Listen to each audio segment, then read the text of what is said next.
Hey, this is River Jim, world-class fisherman. You may have read my book.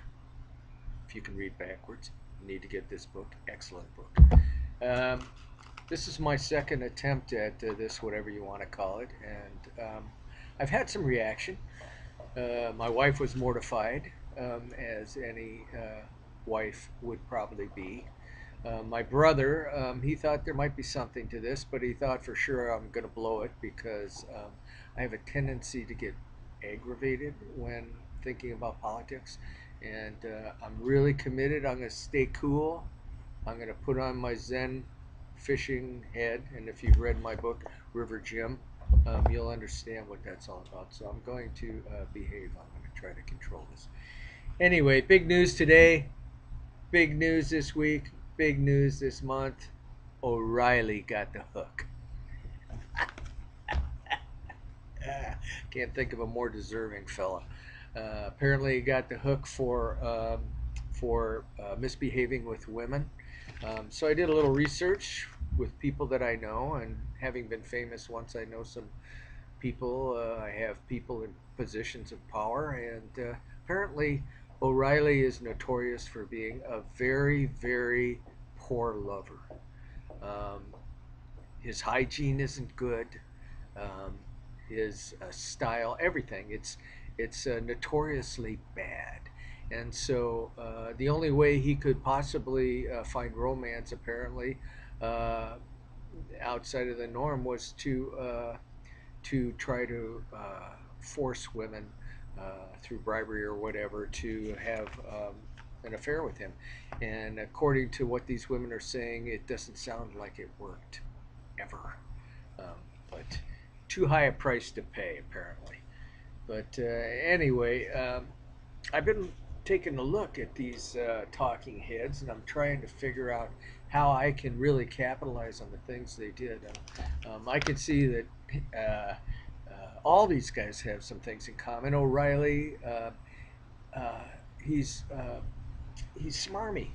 He's a guy who acts like he knows everything. Everything he says is right, and throws it out there for the benefit of the masses. Um, the person who is the absolute king of this, though, is Rush Limbaugh.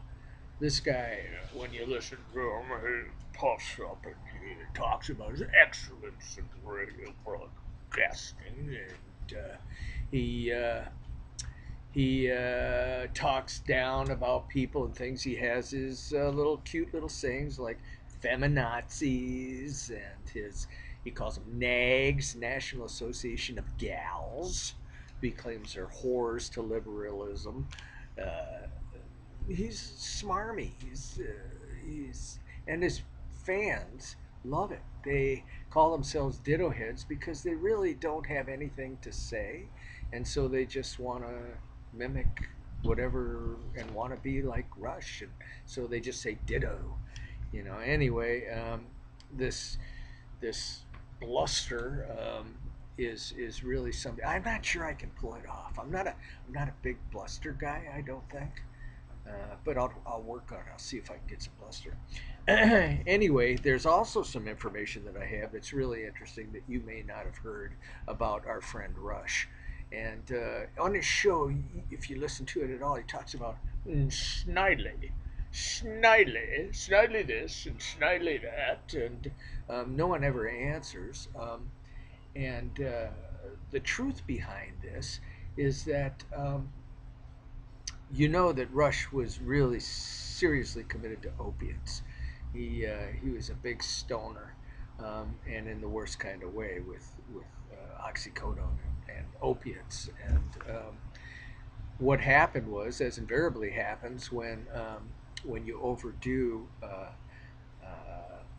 opiates, is your life falls apart. And his life apparently fell apart. His studio was a mess. I mean, empty pizza boxes, vomit, all kinds of stuff, because that's what happens. If you've ever seen pictures of heroin addicts' apartments, this is what you get. Eventually, all you care about is getting the stuff. And while Rush had a constant supply, it took over his life. And apparently, and this is from really solid sources, um, when Rush was in La La Land on his opiates, he saw a cockroach, and he began communicating with the cockroach. And apparently, the cockroach told him that his name was Snidely.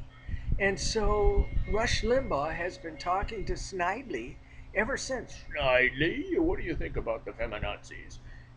The dude is talking to a cockroach. Um, Rush says he isn't doing drugs anymore, but if you listen to when he was doing them, when he's not doing them, he sounds exactly the same. So really, it's hard to believe that he is not committed to the opiates. I gotta believe that he's still participating. But anyway, yeah, that's where Snidely came from. It's a little known fact, but from very, very strong sources. If you ever listen to Rush, he's also quite. Uh, he has advertisements like every 20 seconds. He's got an advertisement. And I was listening to one. This is off the page here, but it's a company that you take your hard drive out of your computer and you mail it to them. I mean, can you imagine unscrewing your computer, untaking it, putting it in a box and mailing it to somebody? This is one of his advertisers. And supposedly they scrub it. I got pictures of a guy, in my mind, scrubbing with soap and water your hard drive. This makes no sense. Really? You're going to take it out of your computer? Anyway, that's one of his advertisers. But anyway, I am going to have a segment on the program here that is thoughts that I have. I have these thoughts when I'm fishing, and they seem to be pearls of wisdom. So I'm going to try to share them. I was fishing the other day, and I had a thought. There are these people that are doing amazing things.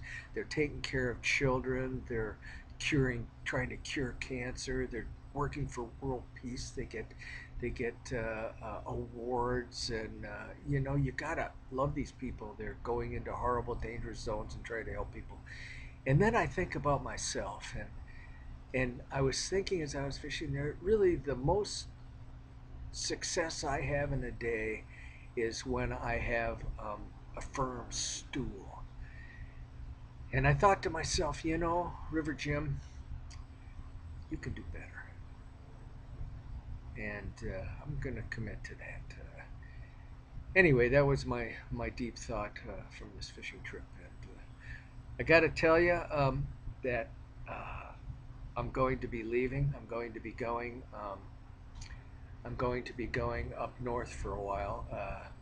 When I'm down here, we fish, and I fish out in the ocean for billfish and things. But then I get a yearning to get back to the river and get back up north. So we're going up north, up to the lake, and we're going to get back to the cabin. And so I won't be sharing any more of my wisdom for at least a week, maybe two. Um, but if you like these things, then share them, and I'll try to make some more. But anyway, that's all I got for today, and I'm going fishing.